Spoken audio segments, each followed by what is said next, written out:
yn Aberystwyth sy'n arbennig I chdi? To hapno bod lle nath ni recordio ddwy gan mewn amgueddfa a mae'n lle anhygol achos hyn sy'n yma oedd o.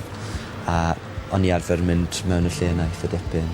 So just kind of oedd yn lle eitha otherworldly I fynd I, t'mo?